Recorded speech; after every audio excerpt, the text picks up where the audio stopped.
Hello and welcome once again. I'm so excited you are here. I hope you are happy too. My name is Bountiful Taiwo-Adelanwa, a social worker and a business consultant. I'm so glad to be your host. I hope you find your time watching this video worth the while and you want to come again. This is the last edition in this series, and this special series is a special edition for the COVID-19 lockdown series. We're coming up with this free video to help you while you're at home find something doing, find something to learn. And we hope that at the end of the lockdown you're going to come out better. You know, a lot of people will be competing for the little left, and you will be better positioned by the virtue of attending this session. So so far we've discussed emotional intelligence. What is emotional intelligence? How to attain emotional intelligence. We told you earlier that some people will call it emotional intelligence. To some people it is emotional quotient. To some people it is emotional leadership. To some other people they call it emotional intelligence quotient, or whichever way they want to call it. It's just your ability to recognize, to understand your own emotions, or different emotions, and the different emotions of others, and our ability to label these emotions appropriately, and ability to now use this knowledge to make decisions and foster better relationship with people. So we all know we have these emotions, there are different kind of emotions that goes through us every day. Our personalities are different, where we are wired are different. What I can do easily, what you may not be able to do easily. Whichever way we are, what we are saying is none is bad, none is better than the other. It's just how we use and how we maximize them. And also we will now talk about the components of emotional intelligence. It's about self-awareness, social awareness, self-management, relationship management. And so we do so much about self-awareness in the previous editions. We talk about how to check getting our self-awareness, looking inward, the SWOT analysis, and the big 5 personality test. The personality test is very, very important, because that's what defines your genetical makeup and your interaction with the environment from childhood till date. So let's get started now. Get your writing materials. If you want to check something, I'll be right back. Okay, welcome once again, and we're looking at the final series in the emotional intelligence as a tool for maximizing life. Now we know what emotional intelligence is. Now we know we're aware of ourselves. Now we know ourselves, our different temperament, our different personalities. What do we do with this knowledge? What's the benefit of knowing this? It's not just knowing and say, oh, I'm high on extroversion, I'm low on extroversion, oh, I'm not easily given with relationship. And now, having known your weakness and your strength, how do you now convert this to profit? How do you use this knowledge to now position yourself for that job and be able to keep that job? Even now that recession will be coming in, people will be laying off staff. How do you use your knowledge of emotional intelligence not to be the one that will be laid off easily? So we'll be talking about self-management, relationship management, and other aspects of emotional intelligence. So when we talk about self-management, what are we talking about? Now you know yourself. For some people, I remember the last edition, we were talking about some people will get important tasks done very quickly. Some will not be doing it very quickly. Though some personality naturally procrastinate. Now you know, what do you want to do with it? So now that you know that you are more prone to procrastinating, then you should know that you keep a to-do list. You should know when not to go on social media. You should know when not to click that button. When it's okay, what am I important in? Do your 80-20 rule every morning before you start the day. And make sure that early in the morning you have finished your important things for the day. So even the day it goes the way it goes normally, you know that you have achieved something. When do you now know, okay, now some people will know that, oh, I'm really, really very altruistic. How do you now control that? How do you control that? That it doesn't go at the detriment of your finances. Or it's not, some men are so nice outside that it affects their family. Some women are so nice outside, it affects them. Some people are not good with negotiation. Now you know you're not good with figures. I'll give an example with myself. I know that doing a 8 to 5 job is not something that is easy for me. I don't like structures. I would default. And what do I do when I have to work? I have to first go and learn. Even though I have to now be on my own and do my own way, I make sure that my early career days, I worked where there's strict structures and I could learn through that. I learned where even when I come near my house to see a client, I have to go back to the office and sign out every day. And I had to go out of my way to look for such an organization like that to work. So what is your weakness? What are your threats? How do you now mitigate that? So those are the things we'll be looking at in this edition. So now we're talking about self-control. That meeting, can you afford not to go? If you know you are the type that steals the show every time, can you just keep quiet? Yes, keeping quiet is a difficult thing for someone like me, but can you think of something that can distract you? And if you want to talk now, can we empathize better? Can we understand others better? Now we're talking about things like self-control, trustworthiness, our conscientiousness, adaptability, and motivation. How can you motivate yourself? How can you adapt? How can you be more flexible? Can you now understand, oh, this is my struggle, this is who I am. Oh, my early childhood experience, my early childhood exposure have made me not being able to trust people. Can we now be more conscious with other people? Can we now be able to show empathy more with other people? How do we now achieve this? How can we manage ourselves better? One, talk to yourself. There are times that I don't even call myself bountiful. I call myself my traditional name. Calm down. Talk to yourself. No one knows you better. You know yourself. You know those weaknesses. You know those things that are eating to others. Talk to yourself. Have a constructive conversation. I'm not saying you should be too hard on yourself, but have a constructive conversation with yourself. Some of us, we have low self-esteem. Now you know. Because of the way your parents have torn you down every day, condemn you, people have told you nothing good will come out of you. You have a low self-esteem. Now, how can you now have a true conversation with yourself and tell yourself, I can do it? It's possible. I always say it, if someone else can do it, then I should be able to do it better. Even if you say, oh, it's the grace of God. Yes, let's demystify the grace. If the grace has been made abundant to some people to achieve this milestone, then I should also enjoy the grace more to do better than that. And some of us don't believe in God, but if you can do it, then you can also do it. Talk to yourself, encourage yourself, motivate yourself. Prevent those triggers, those things that put you in those bad emotions. Prevent them. Prevent the wrong emotions, those things that put you through the wrong feelings. Can we prevent them? Self-management is an ongoing thing. It's not an end point. It's a journey.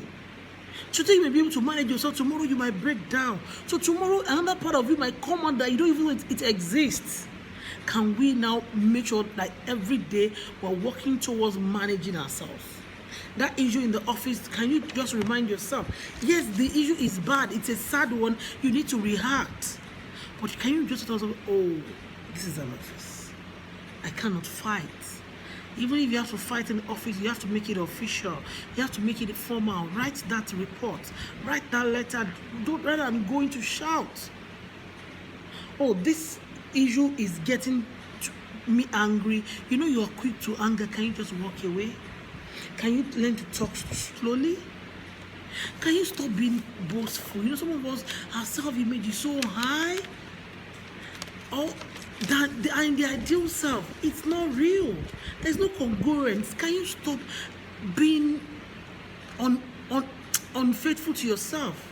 Be honest with yourself. Show yourself the true picture of where you are. Channel your emotions. You know, there are things that will make you sad. Event that, oh, like I can tell you, I've stopped listening to or reading posts about COVID-19. Not because I know enough, but I only keep my ears to NSDC post. That's our National Disease Control Agency in Nigeria. I only keep my ears to that. Once I look at the figure for the day, I wait for the press briefing. Once I do that, I'm fine. because too much post is coming every day and is bringing negative emotions. I'm sensitive. Can you avoid those things? Can you channel your emotions? Some children, when I look at some videos, some parents will flaunt about their child can do this and do that. But yes, your child is eloquent. She's smart. That's smarter than her age. Can you channel that to positive things? Can we use our energy positively? I remember one day I went to meet one of my mentors, my very, very amazing Osai, and I said, Osai, I think I'm doing so many things, bountiful event, bountiful. And I said, bountiful, do you know what? You have a very high energy. And if you don't use it, it will worry you, it will disturb you. So can you channel your energy positively? I have this energy. I can come from business consulting, I can go back and learn something. Now I'm back learning psychology. Channel your energy positively. You have a high energy. Channel, even you don't have so much energy, then the little you have, channel it positively. So that you can be a happier you. Rehearse your behavior. Sometimes you might have to rehearse your behavior before leaving the house. Don't make your behavior too vulnerable. People will just irritate you. Life events, traumas will come. Rehearse your behavior before you leave the house. Before you go for that meeting, rehearse. How are you going to talk when you get there? Or learn to talk slowly. And decide, plan before you do. Plan before you talk. Think it through yourself. And the next thing we'll be looking at is self-motivation. Motivating yourself. Circumstance around us, in fact, particularly at this time, are not encouraging at all. It's not because you are bad. It's not because you have a low self-esteem. The circumstances are very bad. But we know, like I said in the last video, that our behaviors, our temperament are on a continuum, on a graph. Some things are bad, but some will still pull through, and it won't really shake them. It will shake some people more. Now, can we motivate ourselves?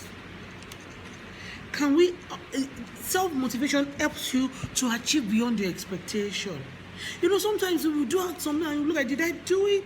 Like swimming through a 14-feet pool. Oh, I'm used to 5 feet. I stay in 4 feet. I stay at the shallow end. I don't go to the deep end.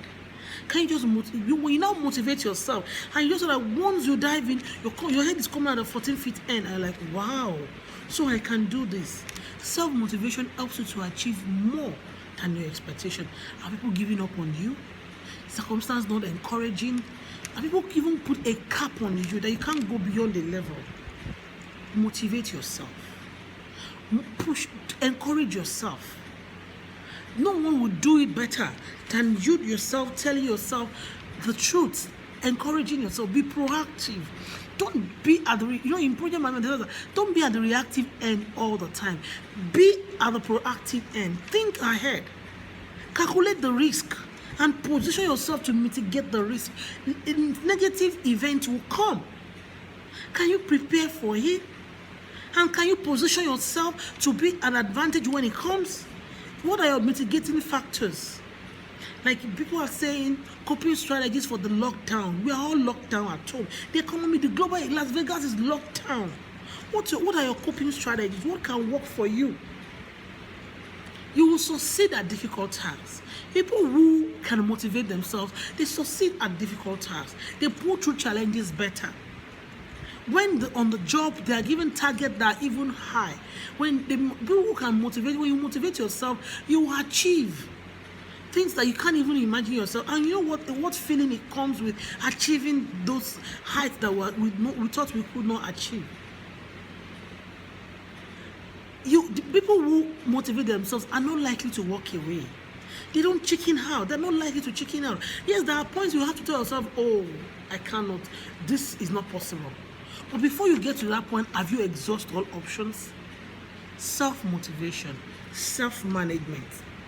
There are different strategies. There are different strategies that you can use to motivate yourself.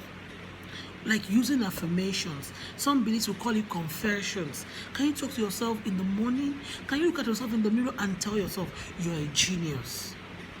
I remember growing up around the Keja, Lagos, Nigeria. I see there's one building around in Nigeria that says there's no dull student, only maybe a wrong teaching style or a dull classroom. So can you tell yourself, I'm a genius, I am brilliant, I am intelligent, I'm an achiever. No matter what my economic status is at the moment, I know that I'm built for the zenith. I'm built for the zenith of my career. Motivating yourself through it. Create a positive mental image of yourself. Even when you don't look like it, create a positive, I am beautiful. I am beautifully and wonderfully made. Don't just say it, but really come to your consciousness. Create a healthy working relationship. Don't just keep friends.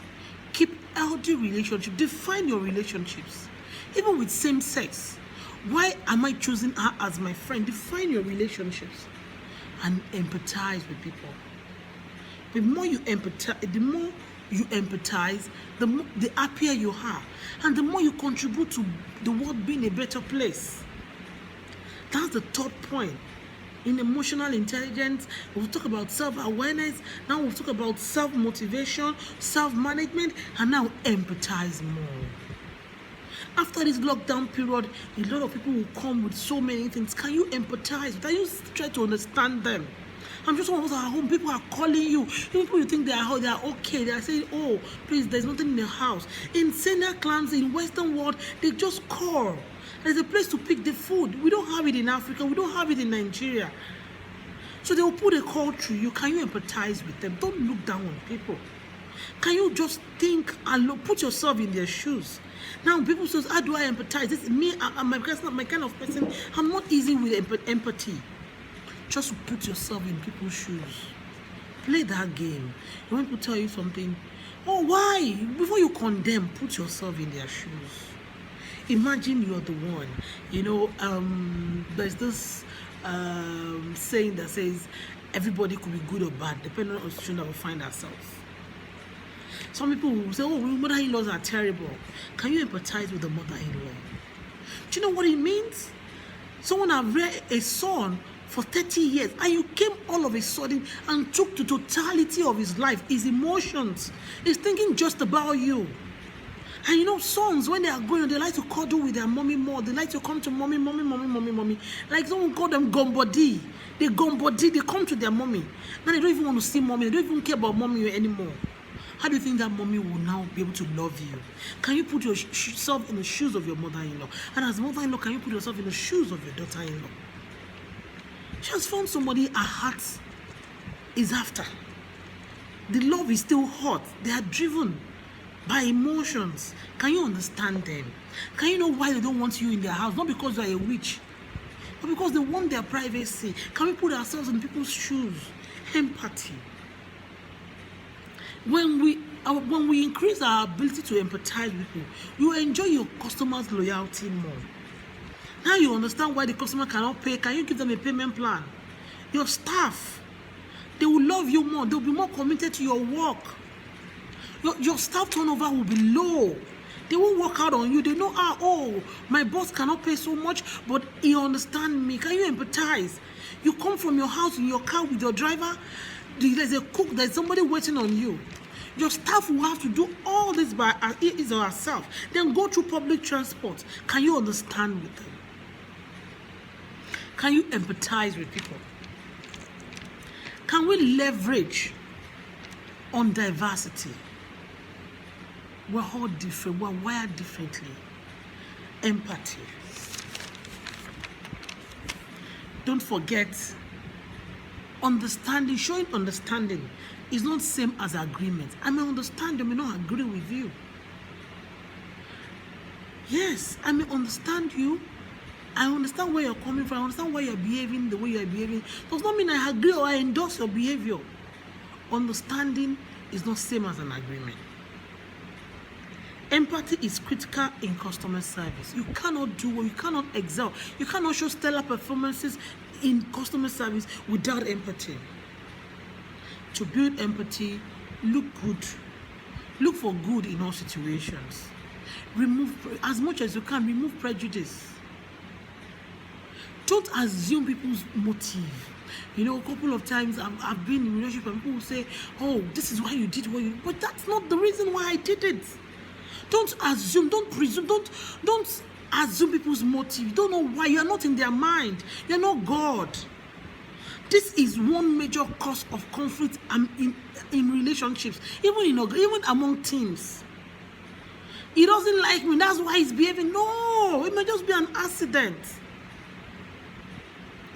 Walk in people's shoes, I've said that earlier, and do active listening more than talking. A lot of us don't listen. When we are listening, we're just thinking of what we want to say. Do more of active listening than talking. And number 4, managing relationships. Talk about self-awareness, self-management, self-motivation, empathy, and now we're talking about managing relationships. The essence of having a high emotional intelligence. How the yardstick for measuring your emotional quotient is how you manage relationship with other people. Life is a beautiful mix. You will meet the good, the bad, and the ugly. How do you manage them? You don't have to be comfortable around the good ones alone. How do you manage the bad people, the terrible bosses? How do you manage them? How can you work with a very, very hard boss and still be loyal? And your boss can appreciate you. The benefit of managing relationships is both internal and external. It makes you feel happy. You come happier. And also, on the external part, your relationship you can enjoy more support from people, from your colleagues, from your customers. Now there is a COVID-19 lockdown globally. Can your supplier give you product even when you don't have money to pay?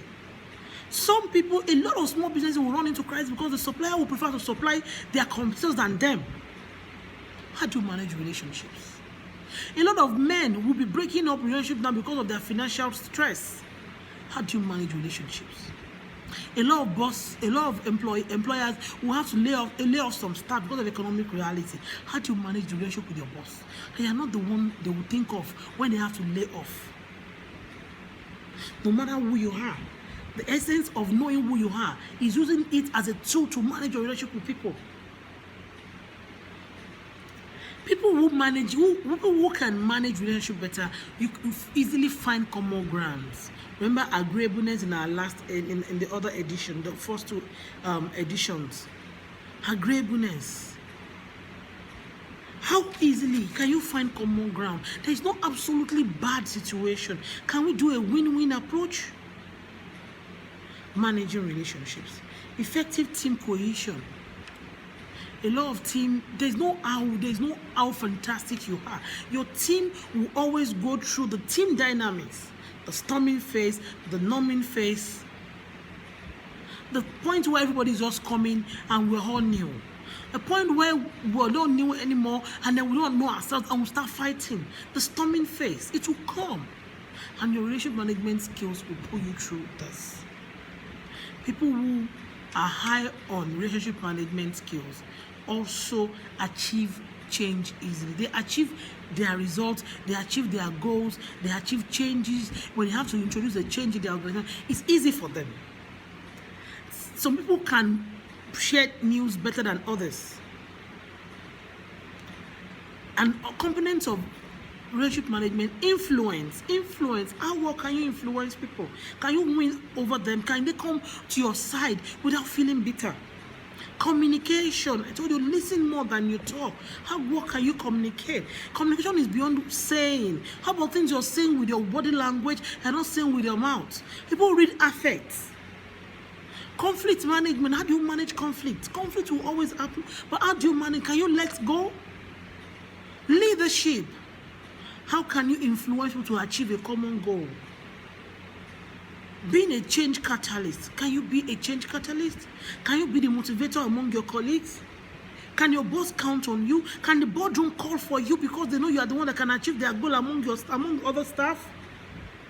Build bonds.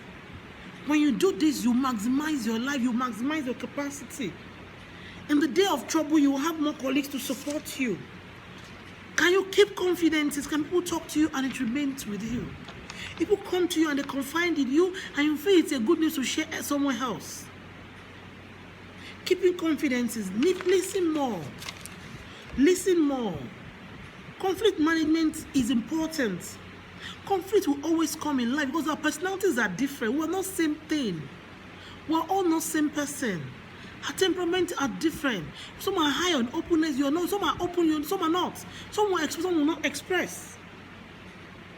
Ladies and gentlemen, don't forget, emotional intelligence is way important than other things you're pursuing. Other things are important as well, but your emotional intelligence is a tool, is a major tool to maximize your life, to scale through the different stages of life and to win through. Thank you for watching this video and other ones. And you have not seen the previous edition in this series, please go and watch them. And don't forget to subscribe to our YouTube channel. Share the video with your friends, share the link with your colleagues. If you have enjoyed this video, if you have learned anything from it, please drop a comment. Or do you have any topic, any life skill topic, or any topic that affects your business or your work or your happiness and you want us to discuss, please put it in the comment section. I'm so happy to have you here. Thank you. See you next time.